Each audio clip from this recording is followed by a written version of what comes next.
Assalamualaikum warahmatullahi wabarakatuh. Sekarang kita masuk ke materi tentang pengaruh budaya Bakson Hwabin, Dongson, dan juga Sahyun di Indonesia. Yang perlu kalian ketahui, sejak zaman praaksara, bangsa Indonesia itu sudah berhubungan dengan bangsa asing, seperti bangsa Vietnam, bangsa Champa, dan juga bangsa Kamboja, di mana hubungan dengan bangsa asing inilah yang akhirnya membawa kebudayaan mereka bisa sampai ke Indonesia. Inilah yang mempengaruhi kehidupan masyarakat Indonesia pada zaman praaksara, terutama dalam bidang budaya. Jadi bidang budaya kita kebanyakan dipengaruhi oleh budaya dari asing, seperti kebudayaan Bakson Hwabin, Dongson, dan juga Sahyun. Nah, bagaimana mereka bisa sampai ke Indonesia? Itu lewat dua jalur. Satu jalur darat, yaitu rutenya dari Muang Thai atau Thailand, lalu ke Semenanjung Malaya, lalu ke Indonesia. Kalau jalur laut itu lewat Laut Cina Selatan, Filipina, lalu sampai ke Indonesia. Mereka datang ke Indonesia, hal ini dikarenakan ada dua faktor, yaitu faktor geografis juga faktor sosial. Kalau faktor geografis ini dikarenakan Indonesia itu letaknya sangat strategis, dan juga dari sisi iklim ini menguntungkan dalam bidang pelayaran. Jadi angin serta posisi Indonesia itu membawa akhirnya mereka bisa sampai ke Indonesia. Kalau dari sisi sosial ini dikarenakan masyarakat Indonesia ini mempunyai sikap terbuka sehingga mudah menerima pengaruh dari kebudayaan asing. Oleh karena itu, masuklah kebudayaan-kebudayaan ini yang mempengaruhi kebudayaan asli bangsa Indonesia. Oke, selanjutnya kita bahas kebudayaan yang pertama, yaitu kebudayaan Bakson Hwabin.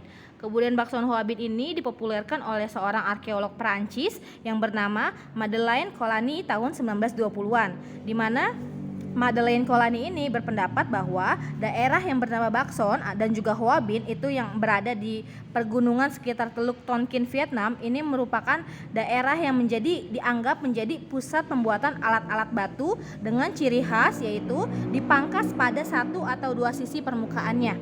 Jadi menurut Colany ini dua daerah ini merupakan pusat atau awal mula orang-orang mulai memangkas atau menserpih batu yang digunakan untuk alat kehidupan sehari-harinya. Oke, kebudayaan Bakson Hwabin ini merupakan cikal bakal lahirnya kebudayaan Mesolitikum. Untuk membedakan Mesolitikum dengan Paleolitikum, kalau Paleolitikum itu diisi oleh manusia purba, sedangkan kalau Mesolitikum bukan manusia purba, tapi sudah menjadi manusia modern.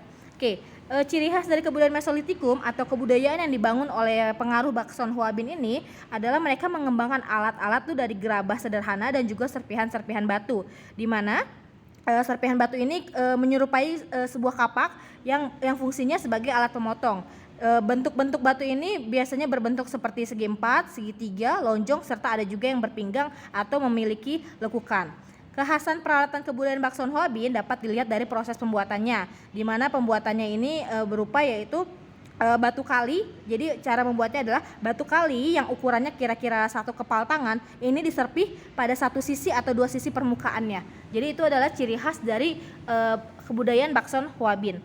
Hampir seluruh wilayah Asia Tenggara seperti dari Myanmar atau Burma sampai ke Semenanjung Malaya ini ditemukan benda peninggalan kebudayaan Bakson Hwabin. Penelitian Bakson Hwabin ini dilakukan di Vietnam, dilakukan di daerah yang namanya Gua Som Trai. Oke, lalu bagaimana dengan penyebaran Bakson Hwabin di Indonesia? Yang membawa kebudayaan Bakson Hwabin di Indonesia ini adalah bangsa Papua Melanosoid. Jadi bangsa Papua Melanosoid ini datang ke Indonesia kira-kira tahun 3000 sebelum Masehi lewat jalur laut dengan menggunakan perahu bercadik. Lalu mereka tinggal di Indonesia. Selanjutnya menghasilkanlah yang namanya kebudayaan Bakson Hwabin. Ini untuk ciri-ciri kehidupan bangsa Papua Melanosoid sudah ibu bahas di zaman Mesolitikum ya, yaitu di mana mereka tinggalnya secara semi nomaden, lalu berburu dan bercocok tanam secara sederhana, juga tinggal di gua-gua yang disebut dengan Abris Sosroch. Lalu selanjutnya mereka meninggalkan bukti peninggalan mereka yang disebut dengan Joken Modinger atau Bukit Sampah Kerang atau Sampah Dapur. Selanjutnya mereka juga terbiasa, karena mereka tinggal di gua, mereka terbiasa membuat lukisan di gua-gua mereka, yaitu lukisan sederhana yang berbentuk lukisan gambar binatang dan juga cap telapak tangan. Saat ini kita bisa melihat contoh lukisan cap tangan mereka yang terdapat di Gua Leang-Leang dan juga Gua Tewe di Sulawesi Selatan. Orang-orang Papua Melanosoid juga adalah orang-orang yang sudah mengenal upacara penguburan. Jadi mereka melakukan penguburan, jadi mayat itu dikubur dalam gua atau bukit kerang dengan posisi mayatnya posisi jongkok. beberapa bagian mayat selanjutnya diolesi dengan warna merah karena mereka menganggap warna merah ini adalah warna darah dan dianggap sebagai tanda kehidupan. Kenapa diberi warna merah? Karena mereka bertujuan agar si mayat tadi dapat mengembalikan kehidupan si mayat tadi dan dapat berdialog dengan manusia. Oke, selanjutnya peninggalan kebudayaan Bakson Huabin di Indonesia itu ada di beberapa daerah seperti Sumatera, Jawa, Nusa Tenggara, Kalimantan, Sulawesi, Maluku Utara, Flores dan juga Papua. Kalau untuk di Sumatera, ini yang melakukan penelitiannya adalah Van Steen Kallenfels. Ini kalian bisa lihat fotonya ya. Di mana di Sumatera dia menemukan alat batu hasil kebudayaan seperti sejenis kapak genggam yang akhirnya dia sebut dengan nama kapak Sumatera. Kapak Sumatera ini terbuat dari sama seperti ciri khas dari Bakson Huabin, yaitu batu kali yang dibelah lalu sisi luarnya tidak dihaluskan sedangkan sisi dalamnya dihaluskan. Itu untuk kapak genggam. Selanjutnya kenapa sisi luar tidak dihaluskan? Karena untuk mereka pegang, sedangkan sisi dalam itu dihaluskan karena itu yang digunakan untuk memotong. Nah, selanjutnya Van Steen Kallenfels juga berhasil menemukan yang namanya kapak pendek atau hachekorte, lalu menemukan batu penggiling atau batu pipisan yang digunakan untuk menetak atau menghaluskan biji-bijian. Lalu dia juga menemukan ujung mata panah, lalu flakes dan juga kapak protoneolitikum. Kapak protoneolitikum ini merupakan kapak yang bisa diasah ketajamannya ya. Oke, selanjutnya dia di mana selanjutnya dia juga menemukan yang namanya Jokkenmodinger. Ibu sudah jelaskan sebelumnya, Jokkenmodinger ini adalah sampah dapur. Jadi sampah dapur berupa kerang yang akhirnya membatu. Jadi sampah lapisan kerang tersebut sudah bercampur dengan tanah dan abu hingga akhirnya membatu dan karena bertumpuk hingga akhirnya menjadi bukit. Selanjutnya kalau tadi di Pulau Sumatera penelitinya adalah Van Steen Kallenfels, kalau di Pulau Jawa ini dilakukan penelitian juga tentang kebudayaan Bakson Huabin di daerah lembah Sungai Bengawan Solo. Penelitian ini berhasil menemukan fosil-fosil tulang belulang manusia, lalu juga peralatan batu yang ditemukan di Jawa ini dianggap memiliki usia jauh lebih tua dibandingkan peralatan batu yang ditemukan di Sumatera. Ciri peralatan batu yang ditemukan di daerah Jawa ini cirinya hampir sama, yaitu dengan cara dibelah langsung, belum diserpih dan juga belum diasah. Batu-batu yang ditemukan di Bengawan Solo ini digunakan dengan cara digenggam. Lalu menurut sang peneliti, kan kalau tadi di Sumatera diteliti oleh Van Steen Kallenfels ya, kalau di Pulau Jawa ini ditemukan oleh Van Koningswald. Di mana menurut Van Koningswald dan juga dibantu oleh Van Steen Kallenfels dan juga Van her Hickeren di Sampung, Ponorogo, mereka akhirnya berhasil menemukan peralatan lainnya seperti ujung panah, flakes, batu pipisan dan juga alat-alat dari tulang. Selanjutnya Van Steen Kallenfels yang tadi menjadi peneliti di Sumatera juga menyebut peralatan yang dari Jawa ini disebut dengan Sampung Bone Culture. Sampung bone culture artinya adalah kebudayaan tulang dari Sampung, karena kebanyakan tulang-tulang ini ditemukan di daerah Sampung, Ponorogo. Oke, selanjutnya kita ke Pulau Sulawesi. Di Sulawesi ini dilakukan penelitian tentang kebudayaan Bakson Huabin itu dilakukan di Toala, di mana menurut penelitinya yang bernama Fritz Sarasin dan juga Paul Sarasin, mereka berhasil menemukan flakes dan ujung mata panah bergerigi di gua-gua yang didiami suku Toala. Untuk kalian perhatikan, suku Toala ini adalah salah satu suku yang dianggap suku tertua di Indonesia. Jadi menurut Paul Sarasin sama Fritz Sarasin, suku Toala merupakan bagian dari ras Weda yang berbadan pendek dan juga berkulit hitam.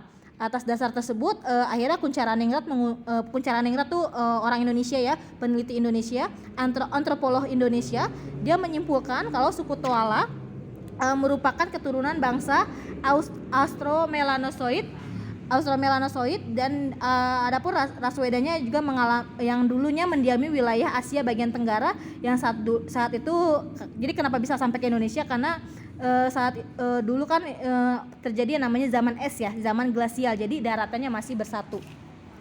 Oke, kalau di daerah Toala ini suku Toala ini dianggap sebagai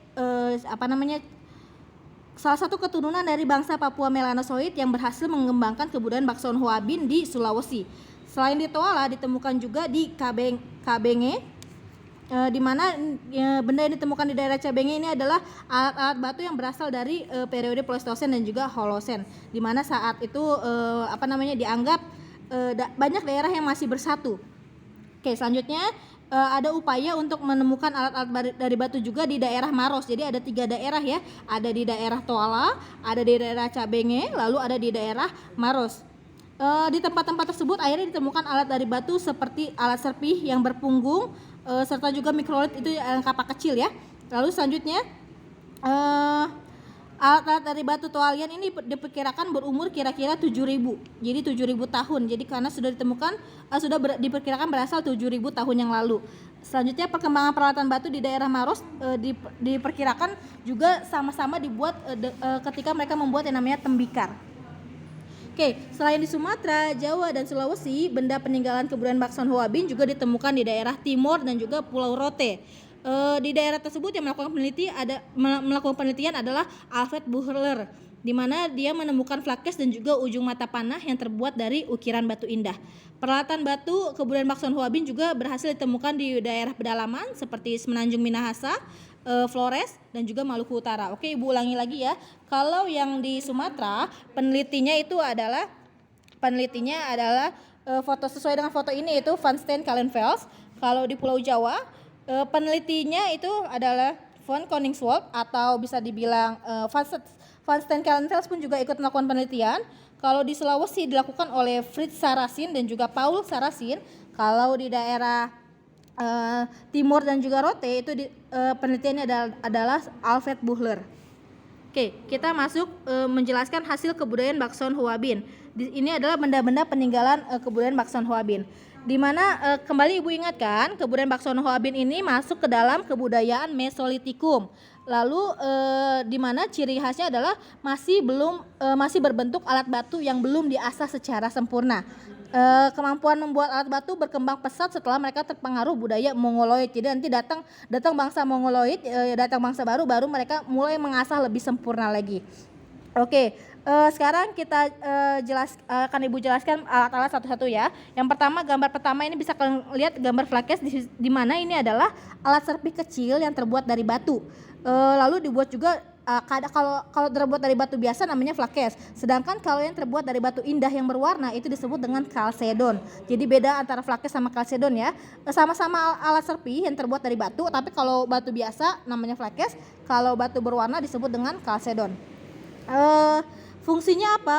Benda ini digunakan untuk menguliti hewan buruan, mengiris daging, dan juga memotong umbi-umbian. Kalau sekarang kita bilang ini seperti kayak pisau dapur ya.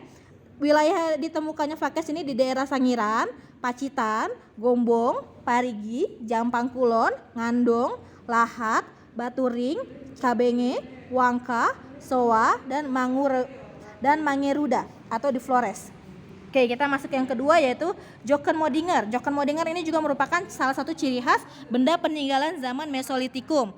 Jokenmodinger ini bisa disebut adalah timbunan atau tumpukan sampah kerang yang berdiameter sampai 100 meter dengan kedalaman 10 meter. Jokenmodinger ini biasanya ditemukan di daerah pesisir pantai Sumatera, antara Langsa atau Aceh, dan juga Medan, di mana tumpukan kerang ini telah bercampur dengan tanah dan batu hingga airnya mengeras. Sebagian besar tempat penemuan alat dari batu di sepanjang pantai telah terkubur di bawah endapan tanah Jokenmodinger ini, sehingga para arkeolog biasanya menemukan banyak benda peninggalan di dalam Jokenmodinger karena tempat ini juga dulunya berfungsi sebagai tempat tinggal manusia. Jadi sudah Ibu jelaskan ya, karena mereka tinggal di tepi pantai, mereka itu membangun namanya rumah panggung. Karena membangun rumah panggung, mereka makan hasil laut, salah satunya adalah kerang. Nanti sampah kerangnya mereka buang ke kolong rumah mereka. Akhirnya karena mereka harus pindah, rumah mereka tinggalkan, sampah kerang yang menumpuk di bawah kolong rumah mereka itu kan terkena air laut terus menerus sehingga airnya dia menjadi batu, menjadi keras. Sedangkan rumahnya itu akhirnya hancur karena kan rumahnya terbuat dari kayu. Kenapa hancur ya? Karena tersiram air laut terus. Oke, sekarang kita masuk ke kapak tulang dan kapak tanduk. Untuk kapak tulang dan kapak tanduk ini ditemukan di daerah Desa Ngandong dan juga Sidorejo, Ngawi, di mana terbuat dari tulang berbentuk seperti belati serta ujung tombak yang bergerigi pada sisinya. Fungsinya untuk mengorek ubi atau keladi dari dalam tanah serta juga digunakan juga untuk menangkap ikan. Oke, Oke, kita masuk ke benda yang terakhir atau kapak genggam. Kapak genggam biasanya ditemukan di Bukit Kerang di Sumatera. Jadi di Jokan Modinger itu kalau digali itu di dalamnya biasanya banyak alat-alat kehidupan, alat-alat untuk dari tulang dan atau batu ya. Jadi ketika digali ditemukanlah beberapa menemukan kapak genggam. Seperti Ibu bilang tadi, kapak genggam ini dibuat dari batu kali yang dipecah. Sisi luarnya sudah halus, sedangkan sisi dalamnya merupakan tempat belah yang dibuat sesuai dengan kebutuhan. Para arkeolog berpendapat kapak genggam ini dikenal dengan istilah pebble atau kapak Sumatralit. Atau kapak Sumatera atau istilah adalah Sumatralit. Nama ini diambil karena ditemukan di daerah Sumatera. Selain ditemukan di Sumatralit ini ditemukan di Sumateranya di mana? Di Kabupaten Bintan, Kabupaten Deli Serdang, Kabupaten Langkat, Kabupaten Aceh Tamiang, Kabupaten Aceh Timur, dan juga Kabupaten Aceh Utara. Intinya sebagian besar dari mereka ditemukan di daerah pesisir pantai. Lalu selanjutnya terdapat pengetahuan baru kalau ternyata Sumatralit tidak hanya ditemukan di pesisir pantai tapi juga ditemukan di dataran tinggi. Hal ini menunjukkan sudah ada perpindahan hunian yang tadinya mereka tinggal di pesisir pantai menjadi pindah ke daerah dataran tinggi. Oke, pengaruh besar terhadap pengaruh kebudayaan Maxon Hobin dalam kehidupan Indonesia, kehidupan praksara di Indonesia ini terlihat dari tradisi pembuatan alat yang terbuat dari batu, di mana batu pada umumnya berasal dari yang biasanya digunakan itu berasal dari batu krakal di sungai atau batu-batu bisa disebut batu kali ya. Dan untuk melakukan pengasahannya dilakukanlah teknik penyerpihan menyeluruh pada satu atau dua sisi batu. Ini bisa kita lihat inilah yang budaya, bisa dibilang ini adalah budaya pertama yang kita hasilkan karena kan sebelumnya kebudayaan Paleolitikum itu diisi oleh manusia purba. Nah, ini oleh manusia modern kebudayaan yang mempengaruhi zaman Mesolitikum adalah kebudayaan Bakso Huabin. Oke, sampai sini. Wassalamualaikum warahmatullahi wabarakatuh.